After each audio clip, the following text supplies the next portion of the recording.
Hello mga ka-viewers, welcome back to my YouTube channel, Kois Repair and Tutorial. So for today's video mga ka-viewers ay i-share ko sa inyo yung pag-repair ko nito. Itong washing na to mga ka-viewers. So pasensya na mga ka-viewers kasi hindi ko na videohan yung unang-una talaga yung nire-repair ko siya. Yan kasi nagmamadali kasi ako mga ka-viewers kasi yung aming washing ang ginagamit ay sira din. So ito nga pala mga ka-viewers ay nabili ko sa magbabuti. Sa halagang 200 itong washing na to. Yan. So ang problema nito mga ka-viewers, sira tong dito niya, yung kanyang drain valve. Yan, yung dito. Sira yung kanyang drain valve. Pati yung ito dito siya na nag-stack up yan mga ka-viewers. Yan. Ito na ganyan siya oh. Hindi siya anong tawag diyan? Yan, pag binababa, hindi bumababa. Yan. Nag-stack up, so oil lang ang katapat mga ka-viewers, nilagang wala ng oil. Ito naman siya mga ka-viewers, oh yan. Yan. So siniparate ko siya at dito ko nilagay yung sa hose ng ng dryer, yung output para sa tubig. Yan. So yan lang ginagawa ko mga ka-viewers. Pero nga pala mga ka-viewers, kung bago pa lang kayo sa aking channel at napadaan lang, huwag niyo pong kalimutang i-like, i-share at consider to subscribe, ayan, at pakipindot na rin yung bell button, pakilagay sa all para ma-notify kayo sa mga video tuwing ako nag-upload. So yan pala mga ka-viewers. So ang model pala nito ay siya mga ka-viewers, oh. Ayan oh. Yung model nito ay Panasonic, Panasonic NA W6514B. Ayan. Yan po. Yan, so siya po ay 6.5 kilograms. Nakita yan mga ka-viewers. Yan, 6.5 kilograms. Ito po ay old model na Panasonic din. Pero mayroon pang mas una pa dito mga ka-viewers. Yan. At iba din yung kanyang kanyang drain valve. Yung ginagamit namin na washing na ganito din, siya, yung mas una pa dito mga ka-viewers. Yan. Kaso nga lang, ang sira doon naman ay sira yung kanyang belo ito sa kanyang dryer. Yan, kumakalampag ng pag ginagamit mo yung dryer, kumakalampag siya. Yan, so hindi mo na siya magagamit ng maayos kasi kumakalampag sa kadahilanan na punit na yung kanyang belo. So dito kasi sa amin mga ka-viewers ay pahirapan yung pagbili, pahirapan yung pyesa nito, lalo na pag yung washing nyo ay old model katulad nito. So pahirapan. So wala po kayong mabibili na pyesa kasi nga old model. So mayroon naman siguro sa junk shop pero kailangan mo pang hanapin kasi lahat kasi ng washing ay magkakaiba yung pyesa. Tulad ng itong kanyang drain valve, iba-iba din ang iba-iba din ang size at forma ng kanyang rubber. Yung tinatawag na rubber ducker ata yun, rubber ducker. Yung rubber niya, iba-iba yon. So magkakaiba yung size, magkakaiba din yung forma at laki. So ito pala mga kabisa, i-share ko lang sa inyo. Yung ginagawa ko nito, kasi sira nga to eh. Nabili ko, ito wala na, sira na to siya eh. So ang ginagawa ko, para hindi maglilik at yung tubig naman hindi mapupunta dito. So tinanggal ko na lang to, itong hose. Ito kasi galing to sa ito, para sa dryer to eh. Pag once kayo ay magda-dryer, dito lalabas yung tubig, papunta dito. Yan o, papunta dyan. Papasok dito, hanggang dito. Yan. Automatic yan lalabas, kasi separate naman tong dito eh. Ito dito, dadaan pa yan ng rubber. Yun na, yung drain valve, dadaan yan. Pag hinahatak to dito, so mag-exit yung tubig, lalabas yun. Pag hindi naman hinahatak, so maglalak yun doon. Yun nga ang problema nito mga viewers. Yung pinakalak sa ilalim, diba? Yung sa rubber niya putol na eh. So ang ginagawa ko na lang para magamit ko kaagad, so nakita niyo lang dito. So ko na lang yan, nilagyan ko na lang ng tsinelas yan, pang DIY ba, para magamit on the spot. Kasi pag yung washing namin na ginagamit, pag yun ang ayusin ko, so matagalan ako doon. Maraming sira eh. Kailangan mo pang palitan ng ng pinakabelo niya na wala namang available na belo kasi nga old model. Ganito din siya mga ka-viewers, yung isa kong washing. Yan. Yan, ipakita ko sa inyo mga ka-viewers ha. Dito yun eh. yung isa kong washing. Yan. So yan, ito mga ka-viewers, oh. Ayan, oh. Yan. So yung washing na yan, Aquamax din siya.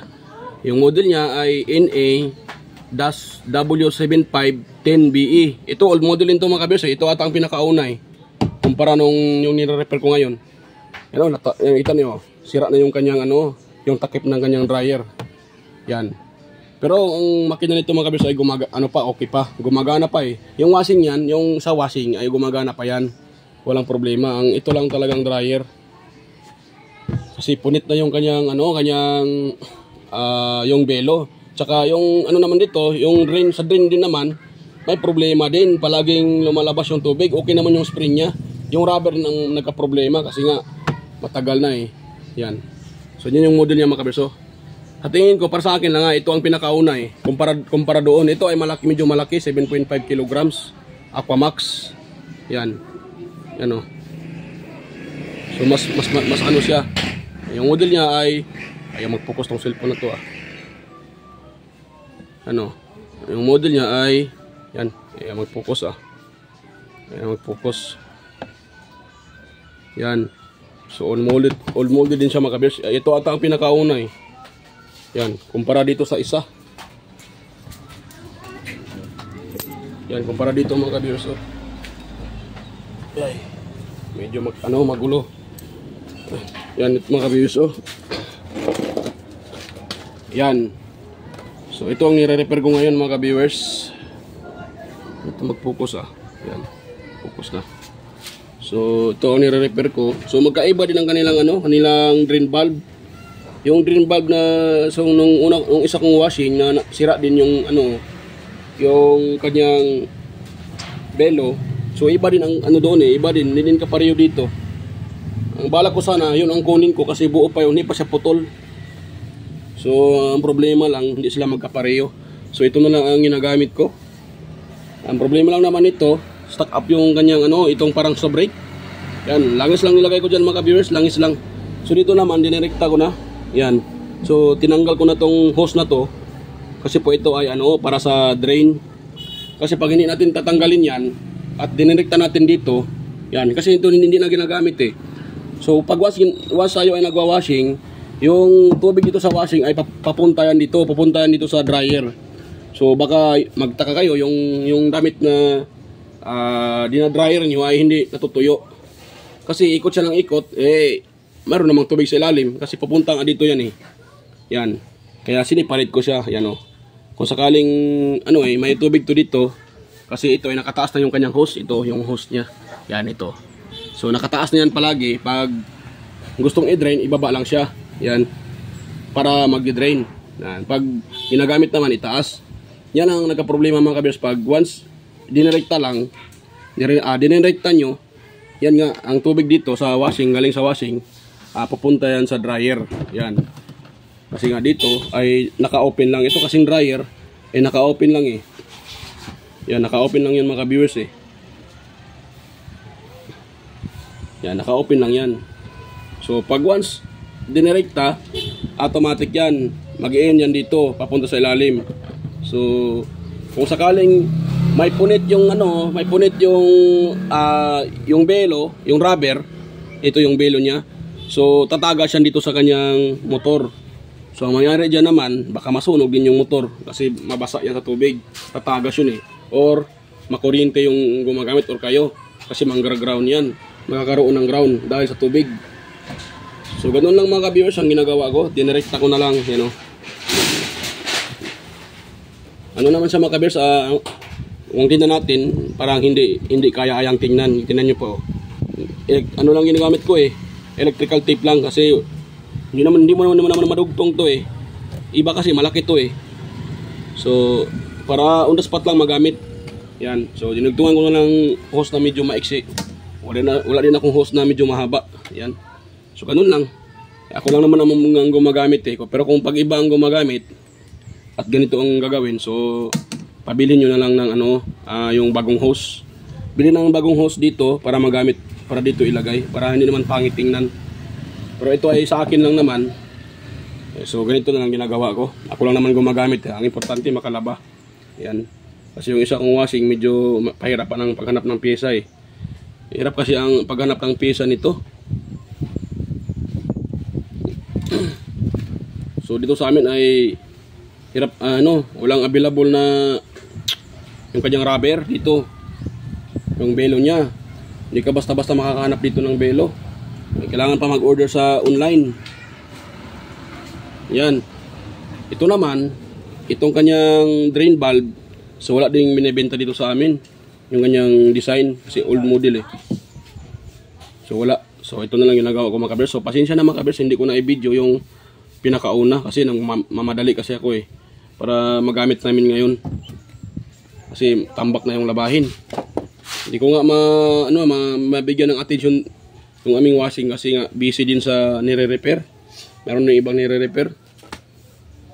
Kaso wala talaga, tambak na yung labahin. So ito na lang nire-repair ko para madali lang ba. Ito lang naman, siniparate lang. Tapos dito, nilagyan ko lang ng tsinelas. Yan. Yung pit na pit yung tsinelas para walang eh. Yan, may tubig na yan mga kabers eh. So, nung nakita nyo man, walang tagas. Yan, walang tagas. Ito, may tubig na to eh. You know? May tubig. Medyo madumi lang ay yung hose. Yan may tubig na yun Yan may tubig na yan eh. Madumi din dito kasi nga ito ay ginagawa na atang parang basurahan ng may-ari ito. Ginagawa nilang lagayan ng mga gamit. Yan. Yun okay pa yung kanyang yung kanyang basket, yung dryer niya. Ito ay may takip din mga kabiyers, doon yung takip. So ayan, natin siya, ititest natin siya mga kabiyers. Ayan. Test natin siya. Yan. Ayan. Ay natin siya dito. Yung kanyang yung kanyang yan. Yan mga kabiyers. Likas. Likas pa siya mga kabiyers. Yan. Likas siya mga kabiyers. Yan. Medyo madumi lang nga. Pasensya na po. Medyo madumi yung tubig eh. Kasi nga nung nabili ko to ay ano nang nilalagay dito. Yung gamit ng may-ari. So ito naman dito, gumagana dito mga viewers. Pumalog. Yan, pumalog siya. Open natin na. Mata. Asap agad. Yan, asap agad Yan gumagana sa mga viewers. Madali lang kasi mag-stop pag may break eh. Yan.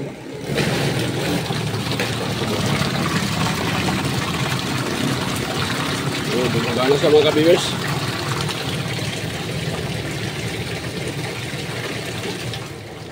Yan. Yan, gumagana. Yan.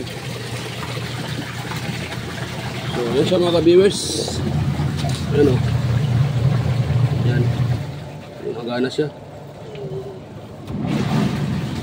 Yan. So, tanggalin ko muna sa saksakan. Yan. So, ganoon lang mga viewers. Sa halagang 200 ay mayroon akong washing. So, yan lang ang nire-repair ko. Ito, sinipalit ko lang. Kasi nga, sira yung kanyang drain valve.